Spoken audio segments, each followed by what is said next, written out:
22 տարի նա մեկ անգամ չի խոսել այն մասին, ինչ լսեց հոկտեմբերի 26-րդի գիշերը։ 22 տարի նա կրեց այն խոսքերը, որոնք ամուսինը շշնջաց նրան, մինչև առավոտյան դուռը փակելը։ 22 տարի Ռիման ապրեց որպես ամենամեծ գաղտնիքի պահապան, մի գաղտնիքի, որը կարող էր փոխել ամեն ինչ, եթե բացված լիներ։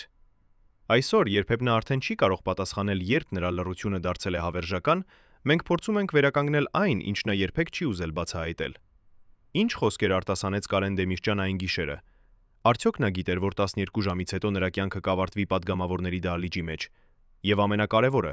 ինչու Ռիման ընտրեց լռությունը, երբ բոլորը սպասում էին պատասխանների։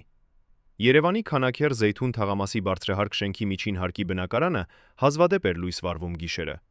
1999 թվականի հոկտեմբերի 20-րդը, երբ ողջ Հայաստանը արդեն քնած էր, երբ Երևանի փողոցները լքված էին ու լռությունը ծանր էր կախվել քաղաքի վրա, այս բնակարանի պատուհանները շարունակում էին անհանգիստ փայլել։ 11-ից հետո լույսերը շարունակում էին վառվել։ Կես գիշերից հետո դեռ լռություն չկար։ Մարդիկ, ովքեր գիշերը անցնում էին այդ շենքի կողքով, հիշում են, թե ինչպես պատուհանի վարագույրները քիչ-քիչ շարժվում էին, կարծես ինչ-որ մեկը դուրս էր նայում, սպասում էր, կամ միգուցե վախենում էր։ Այդ բնակարանում Ռիմա Դեմիրճյանը ծնկների վրա նստած էր ամուսնու դիմաց, լսելով խոսքեր, որոնք երբեք չէին արձանագրվի, չէին մտնի պաշտոնական արխիվներ, չէին դառնալ պատմության մաս։ Խոսքեր, որոնք կմնային միայն նրա հիշողության մեջ, որպես վերջին կտակ, վերջին նախազգուշացում, վերջին սեր։ Ինչու Կարեն Դեմիրճյանը այդ գիշերը խոսում էր այնպիսի տոնով, որ կինը հասկանում էր, սա ավելին է, քան սովորական վախի արտահայտություն։ Ինչու նա կրկնում էր նույն խոսքերը 3 անգամ, կարծես փորձում էր, որ Ռիման հիշի յուրաքանչյուր բառ, յուրաքանչյուր շեշտ, յուրաքանչյուր պահ։ Նա, ով 14 տարի ղեկավարել էր ողջ հանրապետությունը, ով խոսել էր հազարավոր մարդկանց առջև, ով երբեք չէր թույլ տվել իր ձայնում տագնապ լսել, այդ գիշերը խոսում էր շշուկով։ Շշուկով, որը կարող էր լսվել միայն մեկ մարդու կողմից։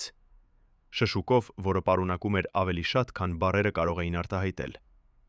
Ռիման նստած էր անշարժ, ձեռքերը ծալած գրկում, աչքերը չկոծկելով նայում էր ամուսնուն, փորձելով յուրաքանչյուր բառ արձանագրել հիշողության մեջ։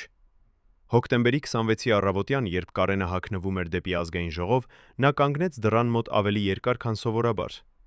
Ռիման կողքին էր, բայց նա չէր նայում նրան։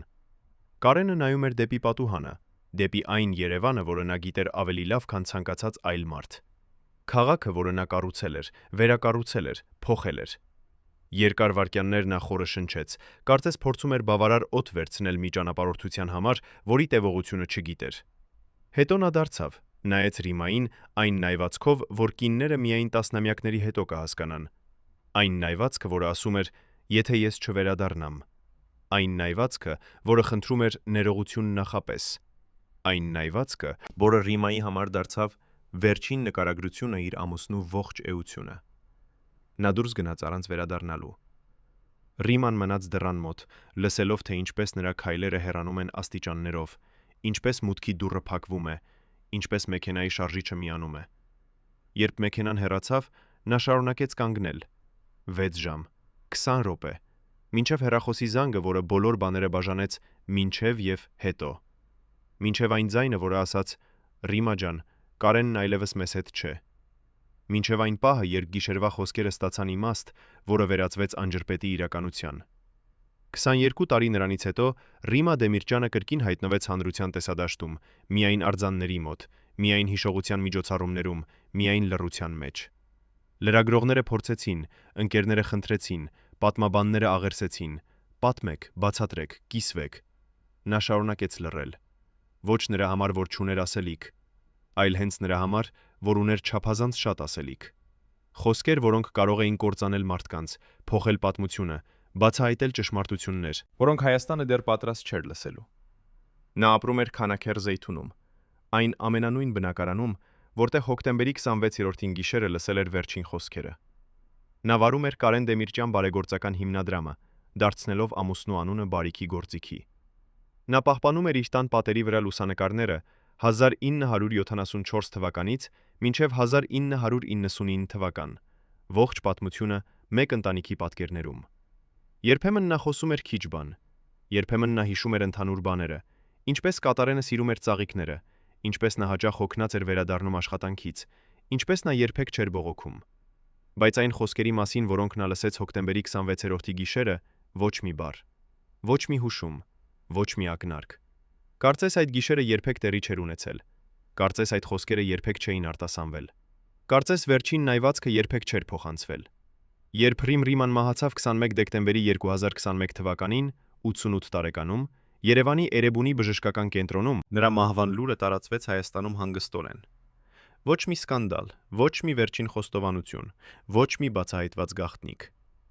Նա վերցրեց իր լռությունը գերեզման, ինչպես խոստացել էր այն գիշերը, հոկտեմբերի 26-ին, երբ Կարենը ասել էր նրան. «Եթե ինչ-որ բան պատահի, մի խոսիր։ Ժամանակը կգա, երբ ճշմարտությունը կբացահայտվի առանց քեզ»։ Բայց արդյոք այդ ժամանակը եկել է։ Արդյոք մենք պատրաստ ենք լսել խոսքերը, որոնք մի կին պահեց իր սրտում 22 տարի։ Արդյոք գիտենք բավարար հասկանալու համար, թե ինչու Կարեն Դեմիրճյանը այդ գիշերը խոսեց այնպես, կարծես վերջին անգամ էր խոսում։ 1974 թվականին, երբ Կարեն Դեմիրճյանը դարձավ Հայաստանի կոմունիստական կուսակցության կենտրոնական կոմիտեի առաջին քարտուղար, Ռիման գիտեր, որ նրանց կյանքը փոխվել է ընդմիշտ։ Սա էր այն պաշտոնը, որը վերափոխում էր մարդկանց մեծ գործիչների, բայց նաև նրանց մեկուսացնում էր բոլորից։ Նա դարձավ ոչ թե պարզապես ամուսին, այլ առաջին քարտուղարի կին, կարգավիճակ, որը բերում էր պատասխանատվություն, վախ եւ բարդ ընտրություններ։ Առաջին 3 տարիներին Ռիման ապրում էր շարունակական անհանգստության մեջ։ Ամեն առավոտ, երբ Կարենը հեռանում էր դեպի կոմիտե, նա մտածում էր, արդյոք նա կվերադառնա առողջ։ Քաղաքական պաշտոնի բարձրությունը Խորհրդային Միությունում նշանակում էր ոչ միայն իշխանություն, այլև անընդհատ վտանգ։ Վախի պատճառները չէին խոսվում բարձր ձայնով, բայց ամեն ընտանիք, որը ապրում էր այդ շրջանում, հասկանում էր. մի անհաջող բառ, մի սխալ որոշում, մի թույլ տրված երևույթ, եւ ամեն ինչ կարող էր փլուզվել։ Սակայն Կարենը աշխատում էր այնպես, որ Հայաստանը փոխվեր։ Սա էր նրա առանձնահատկությունը։ Նա երբեք չխոսեց իշխանության մասին որպես ինքնանպատակ։ Նա խոսում էր փողոցների, շենքերի, գործարանների, մշակույթի մասին։ 1975 թվականին, ապրիլի 23, երբ Կարենը պաշտոնապես դատապարտեց հայոց ցեղասպանությունը, դա անելով առաջին անգամ այդքան բարձր մակարդակում, Ռիմայի համար սա եղավ ամենամեծ գործը, որը նա երբևէ տեսել էր իր ամուսնուց։ Նա հասկացավ, սա մարդ է, որը պատրաստ է ռիսկի գնալ անգամ Մոսկվայի դեմ կանգնելու համար։ Բայց այդ օրվանից սկսած Ռիման նկատեց. Կարենի շրջապատում առաջացան նոր դեմքեր, մարդիկ, ովքեր չափազանց շատ հարցեր էին տալիս, չափազանց հաճախ էին լսում, չափազանց ուշադիր էին հետևում։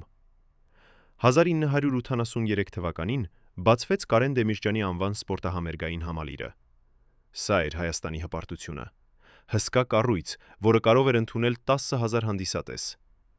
Ռիման հիշում է բացման օրը, երբ Կարենը կանգնել էր սահնի վրա եւ ասել. «Սա մեր ժողովրդի համար»։ Նա հավատում էր, որ մշակույթն ու սպորտը կարող են միավորել մարդկանց ավելի շատ, քան ցանկացած քաղաքական ելույթ։ Բայց 1984-ին այս համալիրը այրվեց։ Պատճառները երբեք լիովին չբացահայտվեցին։ Կարենը անձամբ վերահսկեց վերանորոգումը, որը ավարտվեց 1987 թվականին։ Ռիման տեսավ, թե ինչպես այդ հրդեհը ազդեց նրա վրա։ Սա էր առաջին անգամը, երբ նա թույլ տվեց ցույց տալ հուսահատություն։ Բայց ամենավատն սպասում էր առաջ։ 1988 թվականը եղավ այն տարին, երբ ամեն ինչ փոխվեց։ Նաիրի Կոտանջյանը, կենտրոնական կոմիտեի անդամը, հանրաժողովի ժամանակ մեղադրեց Կարենին վոլյունտարիզմի եւ դեսպոտիզմի մեջ։ Նա նույնիսկ ուղարկեց հեռագիր ԽՍՀՄ-ԿԿ քաղաքական բյուրոյին, որին պնդելով, որ Կարենը փորձում է կրկնօրինակել Ալմա-Աթայի իրադարձությունները, որտեղ ազգայնական ցույցերը ճնշվել էին զորքերով։ Սա էր դավաճանություն, որը եկավ ներսից։ Մարդը, ով նստում էր միևնույն սեղանի շուրջը, խմում էր միևնույն բաժակից, ժպտում էր Կարենի դեմքին, դարձավ նրա մեղադրողը։ Ռիման այդ օրերը հիշում է որպես ամենադաժան։ Կարենը վերադառնում էր տուն լուռ։ Նա չէր բողոքում, չէր բարկանում, չէր վրդովվում։ Սակայն նրա աչքերում կար ինչ-որ բան, որը Ռիմային սարսափեցնում էր։ Սա էր խորը հիասթափություն մարդկանցից, որոնց նա վստահել էր։ Սա էր գիտակցումը, որ իշխանությունը միայնությունն է։ Սա էր առաջին անգամը, երբ Կարենը սկսեց խոսել այն մասին, թե որքան վտանգավոր է լինել առաջատարի դիրքում։ Ինչու Կոտանջյանը դավաճանեց։ Արդյոք սա էր անձնական հաշիվը, թե ավելի մեծ ուժերի հանձնարարականը։ Ռիման երբեք լրիվ պատասխան չստացավ։ Բայց նա հիշում է, որ այդ ժամանակվանից Կարենը փոխվեց։ Նա դարձավ ավելի զգուշավոր, ավելի փակ, ավելի դժվար կանխատեսելի։ Նա սովորեց չվստահել։ Երբ Կարենը պաշտոնանկվեց 1988 թվականին, Ռիման նախ զգաց ազատություն։ Վերջապես ավարտվեց անընդհատ վախի շրջանը։ Բայց Կարենի համար սա էր անտանելի հարված։ Նա 14 տարի աշխատել էր փոխելու Հայաստանը, եւ հիմա նրան հեռացնում էին ամենավատագույն պատճառաբանություններով։ Ռիման հիշում է մի դեպք, որը խորապես ազդեց նրա վրա։ Մի անգամ Կարենը մտավ խանութ, տեսավ սիգարետներ, բայց չգնեց, ասելով վաճառողին. «Շարունակիր առևտուր անել, չեմ խանգարի»։ Վաճառողը հետո մահացավ սրտի հիվանդությունից 1 ամիս անց։ Սա էր այն մարդը, որը հասկանում էր, որ նրա իշխանության օրերը անցան, եւ նա արդեն պարզ քաղաքացի էր։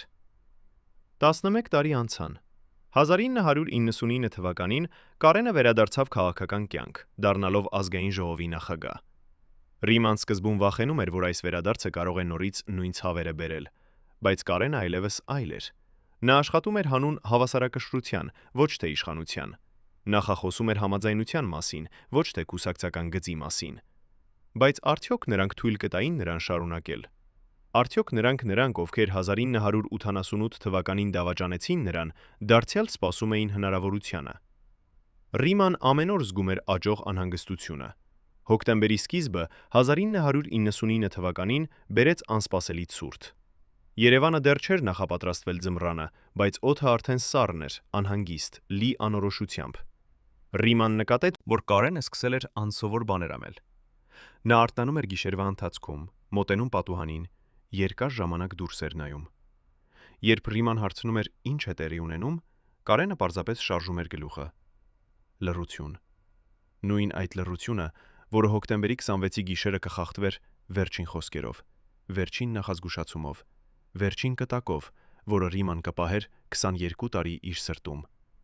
Հոկտեմբերի 13, երբ Կարենը վերադարձավ տուն սովորականից 2 ժամ ուշ, նրա դեմքը ուներ այն գույնը, որը Ռիման տեսել էր միայն մի անգամ, 20 տարի առաջ, երբ նա ստիպված էր եղել հանդիպել մարդկանց, որոնք պահանջում էին անհնարին բաներ։ Մաշկը գորշ,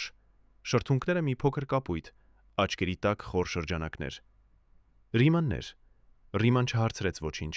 բայց նրա սիրտը սկսեց անհանգիստ զարկել։ Նա օգնեց Կարենին հանել բաճկոնը, նկատեց նրա ձեռքերը դողում են, ոչ թե վախից, այլ ֆիզիկական ուժասպառությունից։ Նա իրեն նստեցրեց թեթևաթոռին, փակեց աչքերը։ 3 րոպե լռություն։ Հետո բացեց աչքերը եւ նայեց Ռիմային այնպես, ինչպես նայում են մարդիկ, երբ ուզում են ինչ-որ բան ասել, բայց չգիտեն ուր կեցից սկսել։ Ասաց. «Ես հոգնած եմ»։ 2 բառ, որոնք պարունակում էին տարիների ծանրությունը։ Բայց Ռիմայի համար այդ երեկոն եղավ մի բան ավելին։ Նա որոշեց զանգահարել բժշկին, ոչ պաշտոնական, ոչ պետական, այլ մարդուն, ում Կարենը վստահում էր տասնամյակներ շարունակ։ Դոկտոր Արամ Սարգսյանը եկավ հաջորդ օրը, հոկտեմբերի 14-ին։ Նա չբերեց սարքավորումներ, չգրանցեց այցը, ուղղակի հարցրեց Կարենին, ինչպես է զգում, երբ է սկսվել, որքան հաճախ է կրկնվում։ Կարենը պատասխանեց հակիրճ։ Դոկտորը լսեց, գրեց մի բան մի փոքր թղթի վրա, ծալեց այն եւ տվեց Ռիմային, ասելով. «Եթե ինչ-որ բան սրվի, զանգահարեք ինձ անմիջապես»։ Երբ նա հեռացավ, Ռիման բացեց թուղթը։ 3 խորհրդատու, ոչ մի ախտորոշում, ոչ մի բացատրություն։ Բայություն։ Բայց վերջին տողում գրված էր. սրտային ռիթմի խափանում, խուսափել ծանր սթրեսից։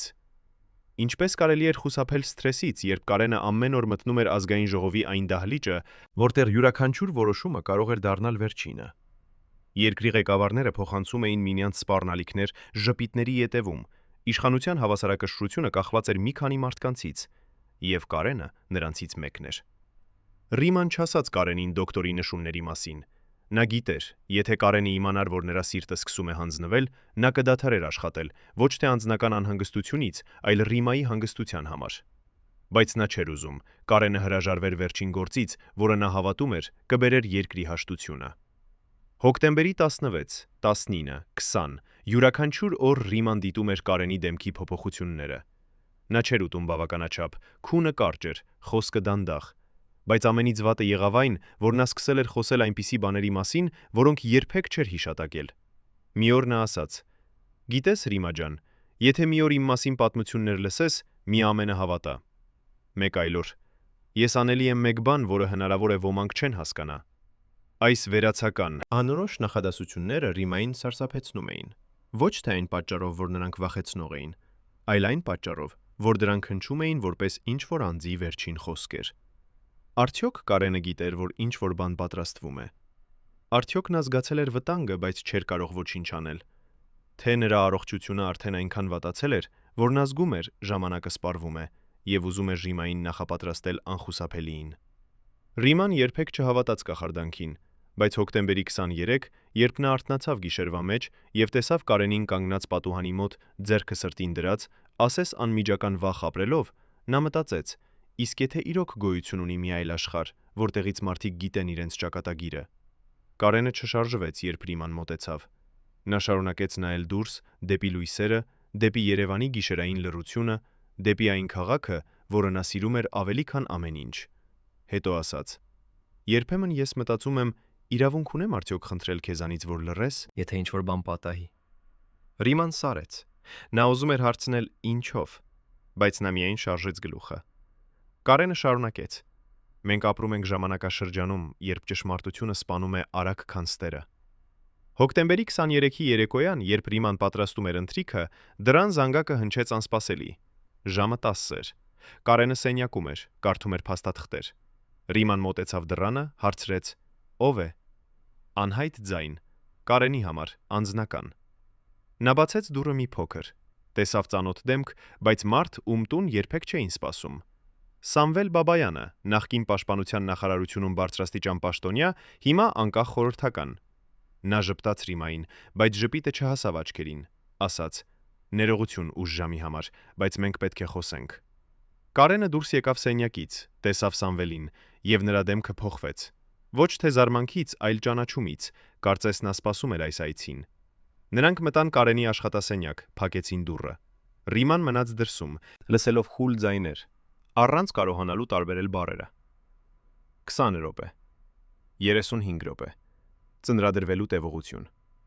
Հետո դուռը բացվեց։ Սամվելը դուրս եկավ, դեմքը լուրջ, աչքերը խուսափող։ Նա ասաց Ռիմային. խնամեք նրան։ Ոչ մի ավելորդ բառ։ Հեռացավ։ Ռիման վերադարձավ սենյակ։ Կարենը նստած էր աթոռին, ձեռքերը ծալած սեղանի վրա, գլուխը ներքևում։ Երբ Ռիման մտավ, նա չշարժվեց։ Նա մի քանի վայրկյան սպասեց, հետո հարցրեց. ինչ է տեղի ունեցել։ Կարենը բարձրացրեց գլուխը, նայեց նրան, և Ռիման տեսավ աչքերում այն, ինչը երբեք չէր տեսել, ոչ թե վախ, այլ ընդունում։ Ընդունում անխուսափելիի։ Ասաց. Սամվելը ինձ ասաց, որ կան մարդիկ, ովքեր ուզում են փոխել ամեն ինչ։ Նրանք սպասում են պահին։ Ռիման նստեց նրա դիմաց, վերցրեց նրա ձեռքերը, հարցրեց. որքան լուրջ է։ Կարենը լռեց, հետո ասաց. նա խնդրեց ինձ հեռանալ Երևանից մի քանի շաբաթով, ասաց գնա Լոռի կամ Արցախ, ուր ուզում ես, ուղղակի մի եղիր այստեղ հոկտեմբերի վերջում։ Ռիման զգաց, թե ինչպես սառը ալիք է անցնում մարմնով, հարցրեց. և դու ինչ պատասխանեցիր։ Կարենը նայեց նրան, և նրա նայվածքը ասաց ամեն ինչ, նախքան բառերը։ Ասաց. ես չեմ կարող փախչել։ Եթե ես հեռանամ, ուրեմն ես ընդունում եմ, որ նրանք արդեն հաղթել են։ Այդ գիշերը նրանք քնեցին լռության մեջ։ Ռիման պառկած էր Կարենի կողքին, լսում էր նրա շնչառությունը, անհավասար, երբեմն դանդաղ, երբեմն արագացող։ Նա հասկացավ, Սամվելի այցը եղել է վերջին զգուշացումը, վերջին փորձը փրկելու համար մարդուն, ում ապագան արդեն որոշված էր։ Բայց Կարենը ընտրել էր մնալ։ Ընտրել էր կանգնել իր դիրքում, ընտրել էր չհանձնվել։ Ինչու Սամվել Բաբայանը եկավ։ Ինչ նա գիտեր, որ Կարենը չգիտեր։ Արդյոք Սամվելը փորձեց փրկել ընկերոջը, թե հենց նրա այցն էր մաս մի ավելի մեծ ծրագրի։ Ռիման երբեք չհարցրեց նրան կրկին, բայց այդ գիշերվանից սկսած նա ապրում էր հաշվելով օրերը, ժամերը, վայրկյանը։ Հոկտեմբերի 24, երբ Կարենը նախապատրաստվում էր դեպի ազգային ժողով, նա ասաց Ռիմային. գիտես թե ինչու, ես երբեք չեմ ապրել Վազգենի հետ այնպես, ինչպես մյուսները ապրում էին իրենց զուգընկերների հետ։ Ռիման թևակապեց նրան վերարկուն, ակնկալելով շարունակությունը։ Կարենը շարունակեց. որովհետև մենք երկուսս էլ գիտենք, որ իշխանությունը չի երաշխավորվում։ Մարդիկ, ովքեր այսօր քեզ հետ են, վաղը կարող են դառնալ դեմ։ Նա դարձավ դեպի Ռիման, ժպտաց այնպիսի ժպիտով, որը փորձում էր թաքցնել խոր տխրությունը, ասաց. բայց դու միշտ եղել ես նույնը։ Դու երբեք չես փոխվել։ Դու միակն ես, ում ես վստահում եմ լիովին։ Ռիման ուզեց ասել. ուրեմն մի գնա այսօր, բայց նա գիտեր, սա անիմաստ խնդրանք է։ Նա փոխարենը հարցրեց. «Արդյոք կա տեղեր, որտեղ դու կարող ես գնալ, եթե ինչ-որ բան սխալ գնա»։ Կարենը սառեց, նայեց Ռիմային եւ այդ նայվածքում կար զարմանք։ Հետո ժպտաց, բայց այս ժպիտն այլ էր։ Ասաց. «Դու ինչպես գիտես այդ մասին»։ Կարենը նստեց ետ, երկարեց շնչեց։ Սկսեց պատմել բան, որը Ռիման երբեք չէր լսել։ Ասաց. «Երբ ես դեռ առաջին քարտուղար էի, 1978 թվականից հետո Մոսկվայի պահանջով մենք պետք է ստեղծեինք զերծուղիներ, նաև ինձ համար, նաև մյուս ղեկավարների համար, ծանր իրավիճակների համար»։ Նա կանգ առավ, նայեց Ռիմային, Գնահատելով արդյոք շարունակել։ Ռիման խրախուսական շարժեց գլուխը։ Կարենը շարունակեց. «Ազգային ժողովի շենքի տակ կա համակարգ։ Թունելներ, որոնք տանում են դեպի 3 ուղղություններ։ Մեկը դեպի Երևանի կենտրոնական գրադարան, մեկ այլը դեպի Հանրապետության հրապարակի ստորգետնյա անցում, երրորդը դեպի ավելի հեռու, Մալաթիայի հին թաղամասը»։ Ռիման լսում էր շշմած։ Այս բոլոր տարիները նա ապրել էր չգիտենալով, որ իր ամուսինը ունի այսպիսի ելքեր։ Հարցրեց. «Իսկ ինչու ես ինձ երբեք չասացիր»։ Կարենը պատասխանեց. «Որովհետև սրանք ստեղծվել են չօգտագործվելու համար։ Եթե դու գիտես դրանց մասին, ուրեմն դու սկսում ես մտածել փախուստի մասին, իսկ ղեկավարը չի պետք մտածի փախուստի մասին»։ Նա կանգ առավ, մոտեցավ Ռիմային, դրեց ձեռքը նրա ուսին։ Ասաց. «Բայց այսօր ես մտածում եմ, միգուցե ճիշտ էր Սամվելը։ Միգուցե ես պետք է հեռանամ»։ Ռիման զգաց անսովոր բան նրա ձայնում, տատանում։ Առաջին անգամ Կարենը թույլ էր տալիս երևալ իր տարկմանությանը։ Ռիման հարցրեց. «Դու ուզում ես գնալ»։ Կարենը լռեց երկար, հետո ասաց. «Ես վախենում եմ, ոչ թե իմ համար, այլ քեզ համար։ Եթե ինչ-որ բան պատահի ինձ, դու մնալու ես միայնակ»։ Ռիման վերցրեց նրա ձեռքերը, նայեց աչքերին, ասաց. «Ես միշտ եմ միայնակ եղել, երբ դու աշխատանքում էիր։ Ես սովորել եմ ապրել քո բացակայության հետ, բայց ես երբեք չեմ սովորի ապրել քո դավաճանության հետ։ Եթե դու փախչես, դու դավաճանում ես ամեն ինչին հավատացել ես»։ Կարենը նայեց նրան, եւ նրա աչքերում Ռիման տեսավ ձևավորվող որոշումը։ Նա չէր հեռանալու, նա մնալու էր։ Նա գնալու էր ազգային ժողով, նա մտնելու էր այն դահլիճը, որտեղ թունելները սկսվում էին, բայց նա երբեք չէր օգտագործելու դրանք։ Նա ընտրել էր մնալ վերևում, դիմաց կանգնել ամենակիրովին, ընդունել ճակատագիրը։ Հոկտեմբերի 25-ի երեկոյան, երբ Կարենը վերադարձավ տուն, Ռիման նկատեց. նրա քայլվածքը փոխվել է։ Ոչ թե թեթև, այլ ծանր։ Կարծես յուրաքանչյուր քայլ պահանջում էր աննկարագրելի ջանք։ Նա նստեց ճաշասենյակում, շնորհակալ տեսավ պատրաստված ընթրիքը, բայց շատ քիչ կերավ։ Ասաց. «Վաղը կլինի կարևոր ժողով։ Վազգենը խոստովանել է, որ կհայտարարի նոր բյուջեի մասին»։ Սովորական խոսակցություն, բայց Ռիման լսում էր ավելին։ Նա լսում էր այն, ինչ Կարենը չէր ասում բարձր ձայնով։ Նա լսում էր վախը, որը թաքնված էր սովորական բառերի հետևում։ Գիշերը, երբ նրանք պառկեցին, Կարենը երկար ժամանակ չէր քնում։ Նա պառկած էր մեջքի վրա, աչքերը բաց, շնչառությունը կարգավորելով։ Ռիման նույնպես չքնեց։ Նրանք երկուսն էլ պառկած էին լռության մեջ, տանելով իրենց անհատական մտքերը։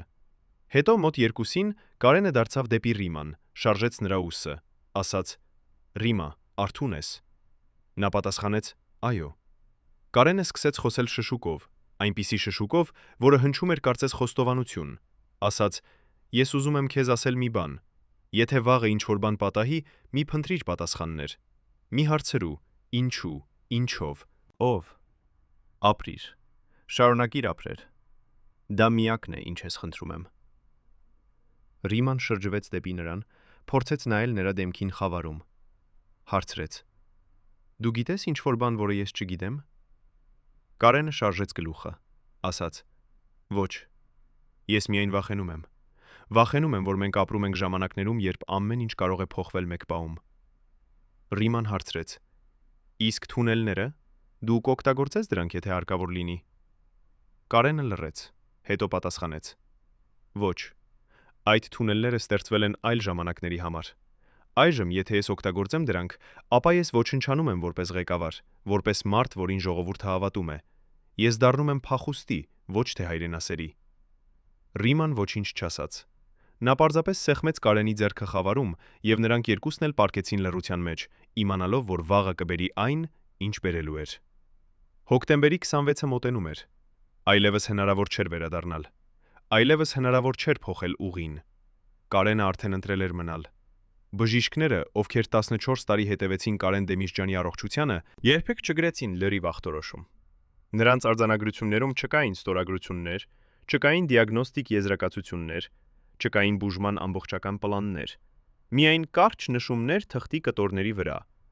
Արյան ճնշում բարձր, ռիթմի խանգարում, խորհուրդ, հանգիստ։ Բայց բժիշկները բգիտեին ավելին, քան թույլ էին տալիս գրել։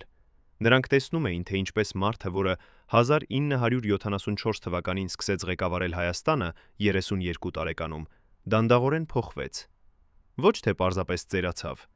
այլ սպառվեց։ Իշխանությունը կորզում էր նրանից ֆիզիկական ուժը ավելի արագ, քան ժամանակը։ 1981 թվականին, երբ Կարենին առաջին անգամ տեղափոխեցին Մոսկվա հետազոտության համար, բժիշկները գաղտնի զեկուցագրում գրեցին անձնական ծառայության համար։ Այդ զեկուցագիրը երբեք չմտավ պաշտոնական արխիվներ։ Դրա մեջ նշված էր. 49 տարեկանում նրա սիրտը աշխատում է նույնպես, ինչպես 60 տարեկանի մոտ։ 7 տարի ղեկավարելը համարժեք էր 20 տարվա սովորական կյանքի։ Բայց Կարենը չդադարեցրեց աշխատել։ Նա ավելացրեց ժամերը, ավելացրեց հանդիպումները, ավելացրեց ճանապարհորդությունները դեպի Մոսկվա, դեպի մարզեր, դեպի գործարաններ։ Նրա մարմինը վճարում էր գինը, որը նա չէր ուզում ընդունել։ 1985 թվականին նրա մազերը սպիտակեցան ամբողջությամբ։ Ոչ թե դանդաղ, տարիների ընթացքում, այլ մի ամառվա ընթացքում։ Մարդիկ, ովքեր չէին տեսել նրան 2 ամիս, զարմանում էին, ինչպես է հնարավոր այսպիսի փոփոխությունը։ Նրա դեմքը ձեռք բերեց կոշտ գծեր, կարծես քանդակված քարի վրա։ Ակնարկները խորացան այնպես, որ ստվերները մշտական էին անգամ լույսի տակ։ Քայլվածքը դարձավ զգուշավոր, ոչ թե թերահավատության պատճառով, այլ այն պատճառով, որ յուրաքանչյուր շարժում պահանջում էր գիտակցական ջանք։ Ձեռքերը, որոնք երբեմն սեղմում էին հարյուրավոր ձեռքեր օրվա ընթացքում, սկսեցին դողալ երեկոյան, երբ ոչ ոք չէր նայում։ Ռիման նկատեց։ Նա տեսավ, թե ինչպես Կարենը թաքցնում էր ձեռքերը գրպանում, Երբ դրանք սկսում էին տատանել։ Բժշկական գաղտնի արձանագրություններում, որոնք պահվում էին կենտրոնական կոմիտեի հատուկ գրասենյակում, կային ավելի սարսափելի նշումներ։ 1986 թվականի մարտ, գիշերային ինքնաբուխ արթնացումներ, սրտխառնոց, ձախ ձեռքի անզգայություն։ 54 տարեկանում Կարենը արդեն ապրում էր նախաինֆարկտային վիճակում, բայց շարունակում էր աշխատել 16 ժամ օրը։ Հունիս, հաճախակի գլխացավ էր, տեսողության անկում, անքուն գիշերներ։ Սեպտեմբեր, իմունային համակարգի արագացված քայքայում, սթրեսային հորմոնների չափազանց բարձր մակարդակ։ Բայց այս արձանագրությունները երբեք չստացավ Ռիման, երբեք չհասան մամուլը, երբեք չդարձան պատճառ պաշտոնից ազատման։ Ինչու՞։ Կարենը գաղտնի պահեց իր հիվանդությունը անգամ իր ամենամոտ մարդկանցից։ Պատասխանը գտնվում է խորհրդային քաղաքական համակարգի բուն էության մեջ։ Ցանկացած թուլություն, ֆիզիկական կամ հոգեբանական, դառնում էր զենք ընդդիմախոսների ձեռքում։ Երբ մարդը հայտարարում էր հիվանդության մասին, նա կորցնում էր ոչ միայն պաշտոնը, Այլև պաշտանվածությունը։ Կարենը տեսել էր, թե ինչպես են իր ժամանակակիցները անհետանում, առաջին ախտանիշների հայտնվելուց հետո։ Նա հասկանում էր, մնալու միակ ճանապարհը շարունակելն էր աշխատել։ Կարծես ոչինչ չի տեղի ունենում։ 1999 թվականին, երբ Կարենը վերադարձավ քաղաքական կյանք որպես ազգային ժողովի նախագահ, նրա մարմինը արդեն 67 տարեկան էր։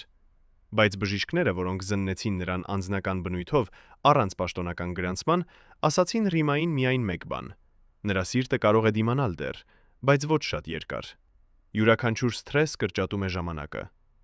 6 ամիս Կարենը աշխատեց այնպիսի ռեժիմում, որը երիտասարդները դժվար կդիմանային։ Նա մասնակցում էր յուրաքանչյուր նիստի, հանդիպում բոլոր խմբակցությունների հետ, Մնում էր ազգային ժողովում մինչև ուշ գիշեր։ նրա օրակարգը չնչին տեղ էր թողնում քնի կամ հանգստի համար։ Հոկտեմբերի սկզբին Ռիման նկատեց, Կարենը սկսեց հիվանդանալ ավելի հաճախ։ Արթնանալն առավոտյան դժվարանում էր։ Երբեմն նա մնում էր անկողնում լրացուցիչ 10-15 րոպե, պարզապես շնչելու համար։ Սրտի զարկերը անհավասար էին։ Երեկոները նա չէր կարողանում ուտել։ Քաշը կորցնում էր ամեն շաբաթ։ Աչքերը խորացան այնպես, որ դեմքը դարձավ գանգուր։ Բայց ամենից սարսափելին եղավ այն, որ Կարենը սկսեց խոսել քնի մեջ։ Ոչ հստակ խոսքեր, այլ մրմրոց, անընդհատ, անհանգիստ, լի անծանոթ անուններով եւ անհասկանալի նախազգուշացումներով։ Բժիշկները, ովքեր 1999 թվականին աշխատում էին Հայաստանում, հասկանում էին մի բան. Կարեն Դեմիրճյանի առողջությունը պետական գաղտնիք էր, որը պահպանում էր ոչ միայն նրան, այլև նրանց։ Եթե ինչ-որ բժիշկ խոսեր, նա կդառնար նշանակետ։ Հետևաբար նրանք լռում էին, անգամ երբ տեսնում էին, որ մարդը մոտենում է վերջին սահմանին։ Նրանք տալիս էին դեղորայքներ, որոնք միայն հետաձգում էին անխուսափելին, բայց չէին կարող փրկել։ Արդյոք Կարենը ինքը գիտեր, թե որքան վատ է իր վիճակը։ Ռիման հավատում էր, այո։ Նա տեսավ այն նայվածքում, որը Կարենը ուներ, երբ խորանում էր հայելու մեջ առավոտյան։ Այն նայվածքը չէր զարմանքի, այլ գիտակցման։ Նա տեսնում էր իր ավելի ծեր դեմքը, իր թուլացած մարմինը, իր մարող ուժը, եւ նա գիտեր ժամանակը սպառվում է։ Բայց նա չդադարեցրեց, նա շարունակեց։ Ինչու՞։ Որովհետև նա հավատում էր, որ եթե դադարեցնի, ապա նրա կյանքի գործը մնալու է անավարտ։ Երբ հոկտեմբերի 27-ի առավոտյան հեռախոսը զանգեց Ռիմային եւ ձայնը ասաց. «Կարենն այլևս մեզ հետ չէ», նրա առաջին մտքերից մեկը եղավ. նրա սիրտը չդիմացավ։ Բայց հետո նա լսեց մանրամասները. ոչ սրտի կաթված, այլ կրակոցներ, ոչ բնական մահ, այլ սպանություն։ Այդ պահին Ռիման հասկացավ, բժիշկները սխալվել էին։ Կարենի սիրտը դիմացել էր բոլոր տարիներին, բոլոր սթրեսներին, բոլոր գիշերներին, բայց չդիմացավ մարդկային դավաճանությանը։ Ազգային ժողովի արխողովի արխիվները, որոնք պահվում էին շենքի 3-րդ հարկի հատուկ սենյակում, պարունակում էին հազարավոր փաստաթղթեր 1999 թվականի մասին։ Արձանագրություններ, հայտարարություններ, գաղտնի հանդիպումների գրառումներ, անվտանգության զեկույցներ։ Բայց հոկտեմբերի 26-ից 31-ի միջև 5 օր արխիվում առաջացավ խոռոչ։ Բացակայում էին ոչ միայն որոշակի էջեր, այլև ամբողջական թղթապանակներ։ Փաստաթղթեր, որոնք գոյություն ունեին արձանագրագրերի հիշողության մեջ, բայց չկային ֆիզիկապես։ Ինչու՞։ Ով կարգադրեց դրանց ոչնչացումը։ Եվ ամենակարևորը, ինչ էր գրված այդ փաստաթղթերում։ Հոկտեմբերի 26-ից երեկվա նիստի պաշտոնական արձանագրությունը ավարտվում է ժամը 17-ին։ Վերջին գրառումը. Ազգային ժողովի նախագահ Կարեն Դեմիրճյանը փակում է նիստը։ Բայց աշխատակիցները, ովքեր մնացել էին շենքում երեկոյան, հիշում են. ժամը 19:30-ից հետո Կարենը դեռ իր աշխատասենյակում էր։ Նա ընդունեց 3 այցելու, ոչ մեկը գրանցված անվտանգության ամսագրում։ Առաջին այցելուն նա հանդիպեց մենակ, առանց քարտուղարի, առանց պահակների սենյակում։ Երկրորդը մտավ 19:80-ի մոտ, երրորդը 1999 թվականի մոտ։ Յուրաքանչյուր հանդիպում տևեց 15-ից 20 րոպե։ Արձանագրություններ չկան, նույնիսկ անուններ չկան։ Բայց արխիվների աշխատողուհի Աննա Հարությունյանը, ով այդ երեկոյան աշխատում էր ուշ կանոնակարգելով հինավուրց դոսիեները, տեսավ մի բան, որ նրան սարսափեցրեց։ Երբ երրորդ այցելուն հեռացավ, Կարենը կանչեց աշխատակիցների ամենավստահելի մարդուն՝ Գևորգ Հավաքյանին, ով պատասխանատու էր գաղտնի փաստաթղթերի համար։ Նրանք մտան արխիվ։ Մնացին այնտեղ 20 րոպե, եւ երբ դուրս եկան, Գևորգը կրում էր մի մեծ թղթապանակ կապույտ կնիքով։ Աննան տեսավ, բայց չխոսեց։ Նա սովորել էր չտեսնել, չլսել, չհարցնել։ Բայց երբ հաջորդ օրը լսեց հրաձգության մասին, նա հիշեց այդ թղթապանակը։ Նա փորձեց գտնել այն արխիվում, անհայտացած էր։ Ինչ պարունակում էր այդ թղթապանակը։ Հետաքննության փորձերը բացահայտել այն ձախողվեցին, չկար ոչ մի հետք։ Բայց անձնական խոսակցություններում մի քանի մարդիկ, ովքեր մոտիկ էին Կարենին, հուշեցին փաստաթղթերի բնույթը։ Առաջինը՝ բյուջեի գաղտնի բաշխման պլաններ, որոնք ցույց էին տալիս, թե որ պաշտոնյաները ստանում էին անհիմն օգուտներ։ Երկրորդը՝ անվտանգության ծառայությունների զեկույցներ, որոնք պարունակում էին հետևման արդյունքներ որոշակի քաղաքական դեմքերի նկատմամբ։ Երրորդը՝ արտերկրյա բանկային հաշիվների ցանկ, որոնք կապված էին հայկական պետական պաշտոններ զբաղեցնող անձանց հետ։ Եթե այս բոլոր փաստաթղթերը հրապարակվեին, Հայաստանի քաղաքական ցցաստանը կփլվեր 1 օրվա ընթացքում։ Կարեն Դեմիրճյանը հավաքել էր այս դոսիեները 10 տարի շարունակ։ Նա չէր օգտագործում դրանք շանտաժի համար, այլ որպես ապահովագրություն։ Նա գիտեր, եթե նա պահպանում է այս գաղտնիքները, ապա ոչ ոք չի համարձակվի նրա դեմ գործել։ Բայց հոկտեմբերի 26-ին, երբ նա տեսավ, որ իրադարձությունները վերահսկողությունից դուրս են գալիս, նա որոշեց ապահովել այդ փաստաթղթերը։ Նա տվեց դրանք Գևորգ Հավաքյանին, հանձնարարելով պահել դրանք այնտեղ, որտեղ ոչ ոք չի կարող գտնել, եթե նրա հետ ինչ-որ բան պատահի։ Գևորգը չկատարեց հանձնարարականը։ Երբ հաջորդ օրը ազգային ժողովը վերածվեց արյունոտ դահլիճի, նա փախավ տնից ֆուտբոլով, թե այսինքն գիտեր, որ գալու են նրա համար։ Նա թաքցրեց թղթապանակը իր տան պատի հատուկ թաքստոցում, բայց 2 օր անց անհայտ մարդիկ մտան նրա տուն, ջարդեցին պատը, վերցրեցին թղթապանակը։ Գևորգը գտնվեց 3 օր անց իր մեքենայում, դեմքը դեպի ղեկ,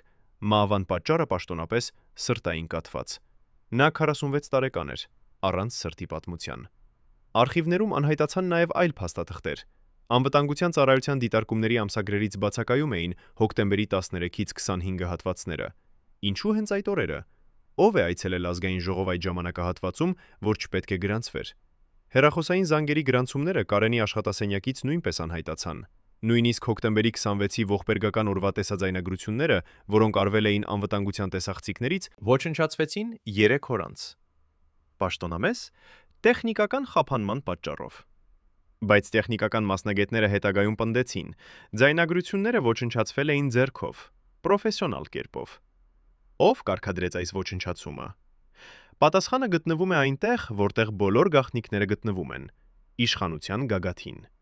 Միայն մի քանի մարդիկ ունեին թույլտվություն մտնել արխիվներ առանց գրանցման։ Միայն մի քանի մարդիկ կարող էին հրամայել անվտանգության ծառայություններին ոչնչացնել տեսաձայնագրությունները։ Այդ մարդիկ բոլորն էլ գոյատևեցին հոկտեմբերի 27-ից հետո։ Դրանցից մեկը ոչ միայն գոյատևեց, այլև ստացավ բոլոր այն իշխանությունը, որը մինչև այդ բաժանված էր 2 մարդկանց միջև՝ Կարենի եւ Վազգենի։ Արխիվների լռությունը խոսում է ավելի բարձր, քան ցանկացած փաստաթուղթ։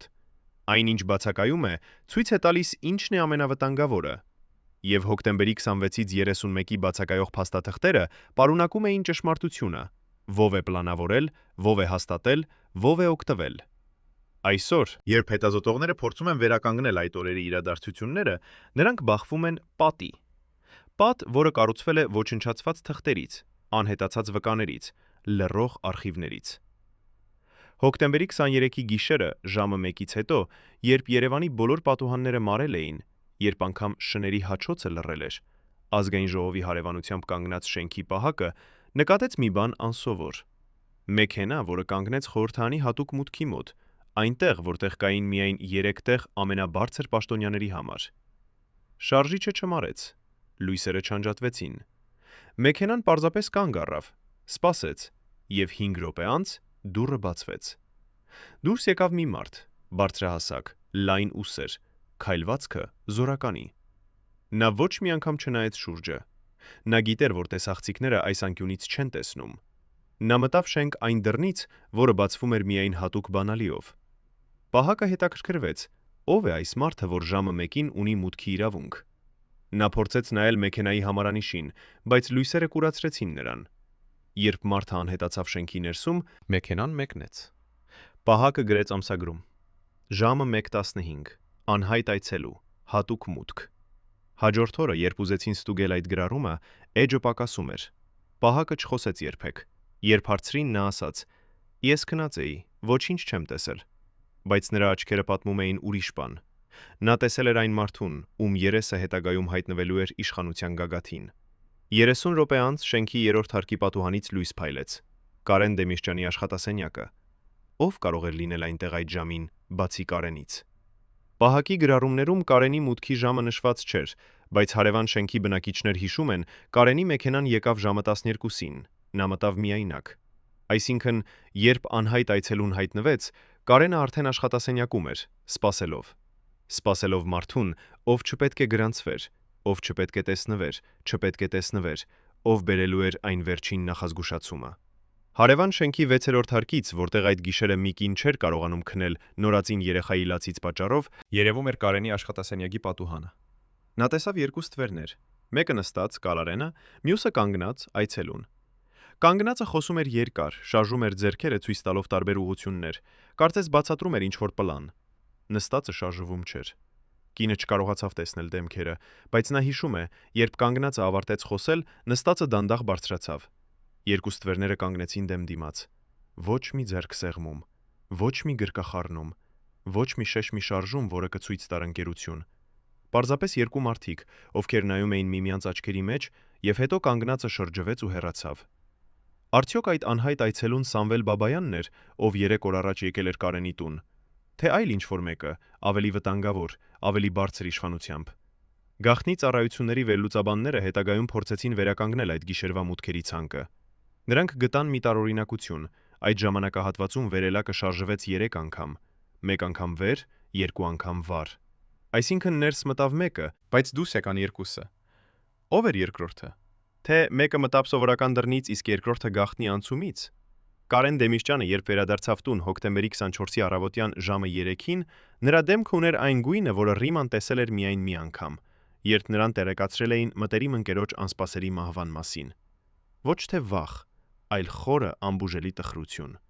Տխրություն մարդու համար, ով ապրում էր հավատալով մեկ բանի եւ հանկարծ իմանում է, որ այդ հավատը եղել է ստորակետ։ Նա չխոսեց այդ այցի մասին Ռիմայի հետ։ Նա պարզապես ասաց. ամեն ինչ վերջացել է։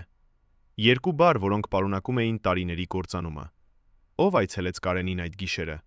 Եվ ինչու այդ հանդիպումը պետք է մնար գաղտնի, անգամ մահից հետո։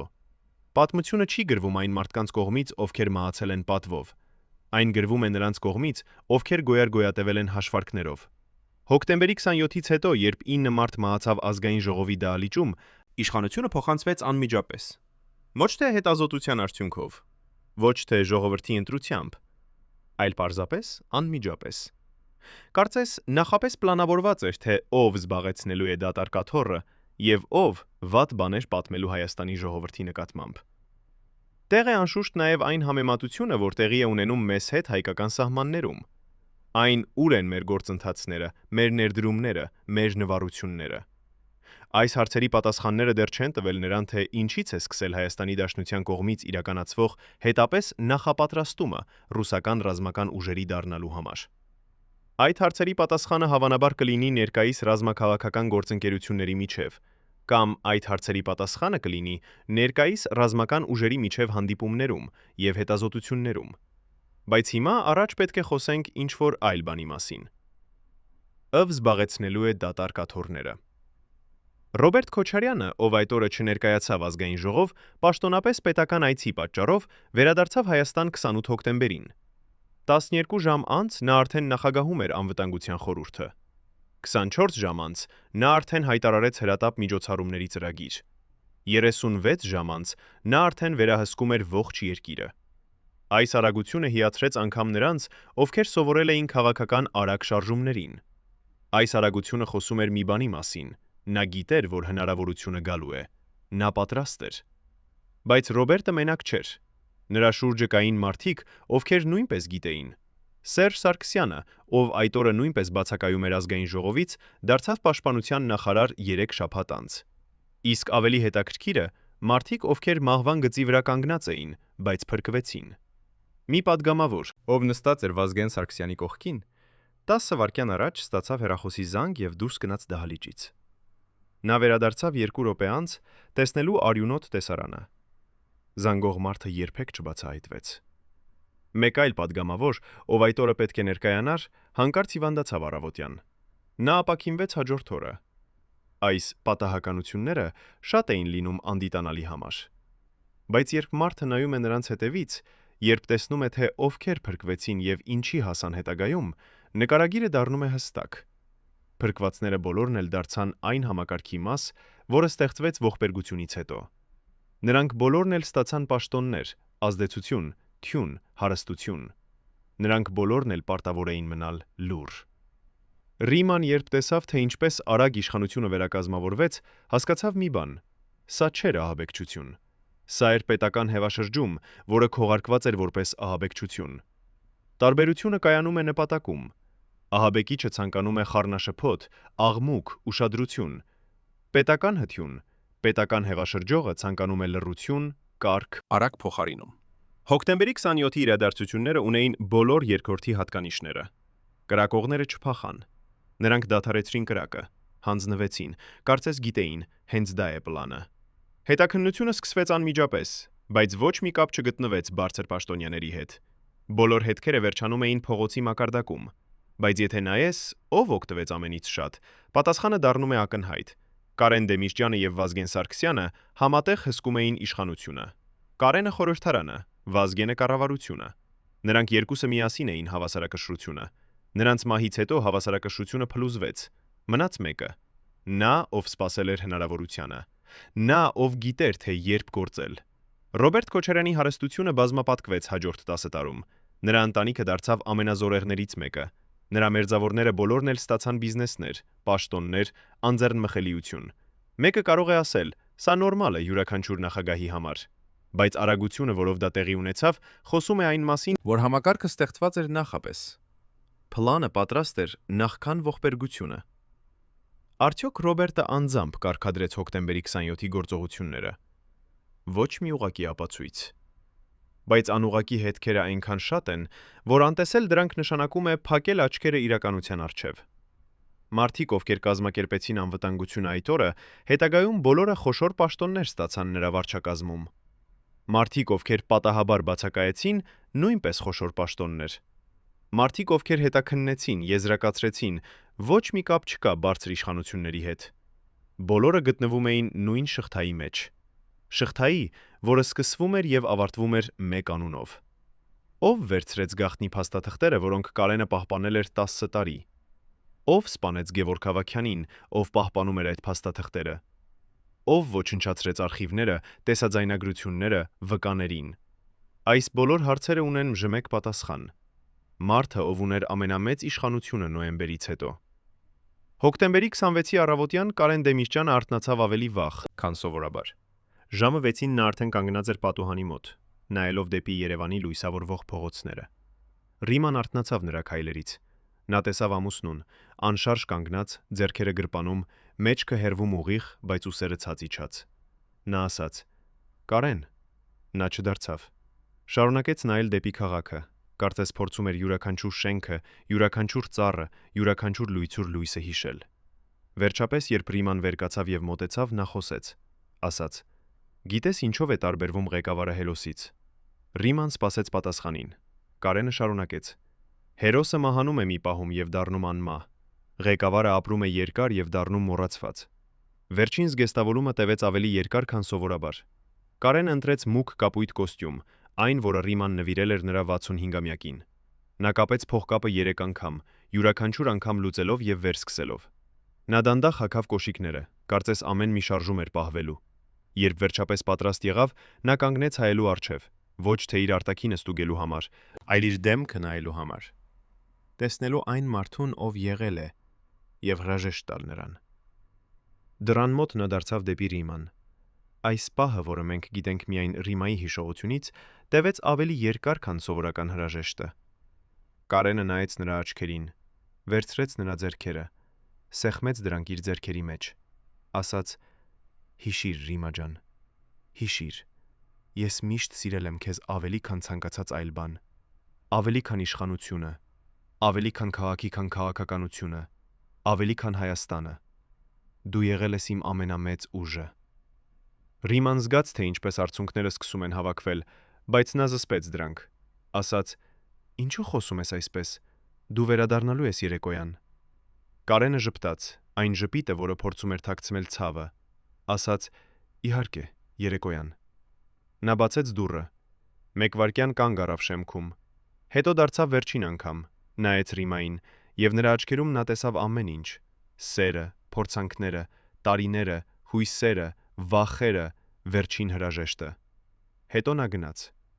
Ռիման մնաց դռան մոտ լսելով քայլերը, որոնք հեռանում էին աստիճաններով։ Նա լսեց, թե ինչպես մուտքի դուռը բացվեց եւ փակվեց։ Նա լսեց մեքենայի շարժիչի ձայնը։ Հետո լռություն։ Նա դեռ կանգնած էր այնտեղ, ձեռքերը սեղմած գրկում, շնչելով խորը,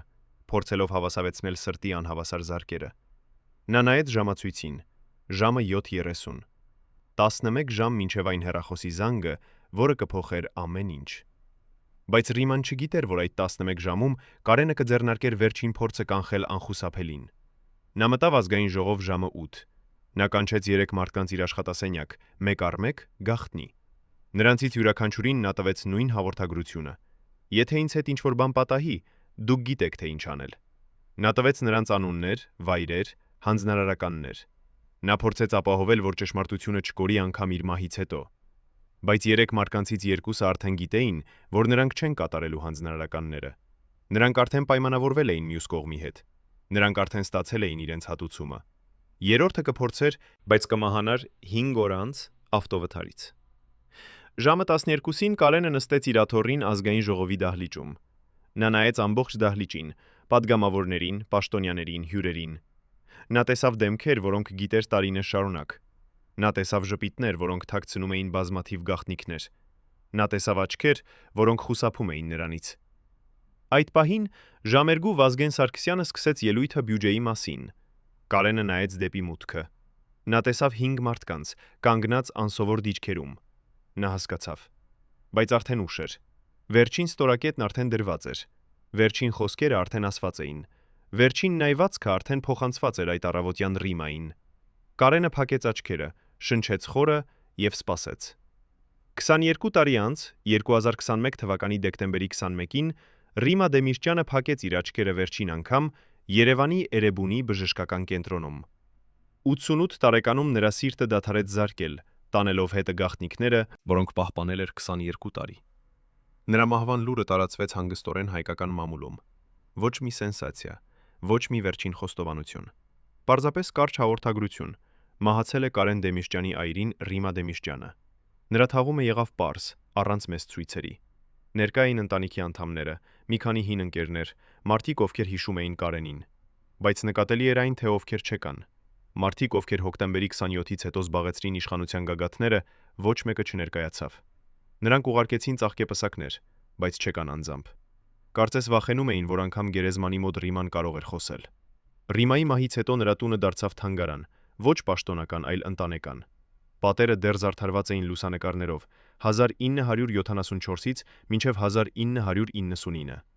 Մահճակալը, որտեղ Ռիման քնեց միայնակ 22 տարի, մնաց անդրդված։ Սեղանի վրա, որտեղ Կարենը սովորել էր նստել առավոտյան սուրճը խմելիս, դեռ կար նրա վերջին օգտագործած բաժակը։ Անգամ սուրճի հույզը չէր լվացվել, կարծես սպասում էր, որ տերը վերադառնա։ Բայց ամենաթանկ իրը, որը Ռիման պահպանել էր այդ տարիների ընթացքում, չէր գտնվում սեղանի վրա։